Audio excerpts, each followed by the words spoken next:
ម្ដេចនេះអូនហ៊ានឆ្លើយភ្លាមបងអើយខ្មាំងគេបែដងទំនេរសពថ្ងៃគ្មានទេគូស្នេហ៍សង្សារអូនជាស្រីក្មានៅនឹងថាត់ថាប្រមចាមិនតន់គិតគូវាស្នាខិតខំធ្វើការយកប្រាក់ជូនម្ដាយបងអើយរូបអូនរស់នៅជាកូនអ្នកក្រថ្លៃល្អកកមុនស្នេហ៍យកល្អគួរកាត់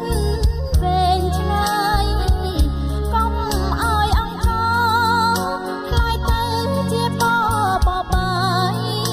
ចិត្តក្រែងស្នេហាខ្លាំងខ្លាយបងចិត្តបងកាយម្ដាយស្រង់ទឹកភ្នែកបបផាបបក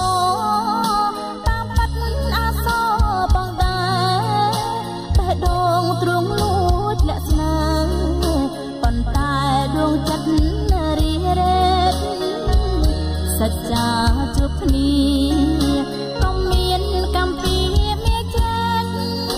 សុភ័ក្រមង្គលនឹងភ្នែកចិត្តអនរំលែកកាយជាពីបី